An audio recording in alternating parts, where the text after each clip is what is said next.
ধানের শীষকে ইনশাআল্লাহ নির্বাচিত করেন। প্রিয় ভাই বোনেরা, মনে পারব আমি যদি এবং আমার দল ইনশাআল্লাহ আপনাদের ভোটে, এই দেশের মানুষের ভোটে নির্বাচিত হলে আমরা সমগ্র দেশ সহ এই ঢাকা শহরকে একটি নিরাপদ শহরে রূপান্তরিত করতে চাই, নিরাপদ শহরে পরিণত করতে চাই, যেই শহরে মা বোনেরা নিরাপদে নিশ্চিন্তে যে কোনো সময়, দিনের যে কোনো সময় হাঁটতে পারবেন, যেই শহরে মানুষ নিরাপদে বসবাস করতে পারবে, ব্যবসা বাণিজ্য চাকরি বাকরি করতে পারবে। প্রিয় ভাই বোনেরা, আমরা একটি সুন্দর শহর গড়ে তুলতে চাই, যেই শহরের মানুষ বুক ভরে শ্বাস নিতে পারবে।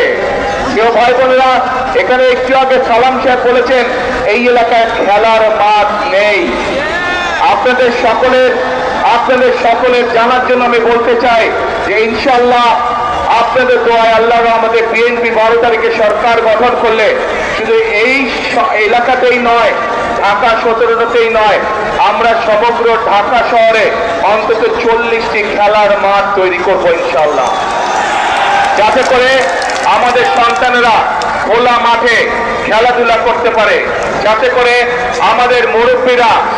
মা বোনেরা বিকেল বেলায় বা যেই সময় তাদের প্রয়োজন সেই সময় যাতে মাঠে হাঁটা চলা করতে পারে।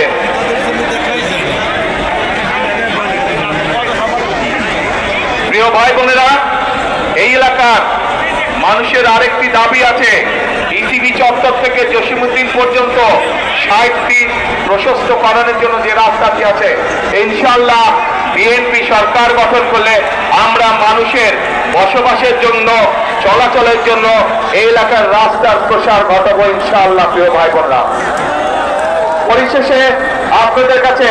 আবারও ধানের শীষের পক্ষে সমগ্র বাংলাদেশে আপনাদের বন্ধু বান্ধব, আত্মীয় স্বজন যারা আছে, আপনাদের মাধ্যমে আমি সকলকে বিনীত অনুরোধ জানাতে চাই ধানের শীষের পক্ষে 12 তারিখে ভোট প্রদানের জন্য। এবং আমি যেহেতু এই এলাকারই সন্তান, আমি আপনাদেরই সন্তান, এই এলাকার সন্তান, সেই জন্য এই এলাকায় ধানের শীষের প্রার্থী হিসাবে আপনাদের কাছে 12 তারিখে ধানের শীষের পক্ষে আমি ভোট চাই। ধানের শীষকে জয়যুক্ত করে আমাকে, যেহেতু ছোট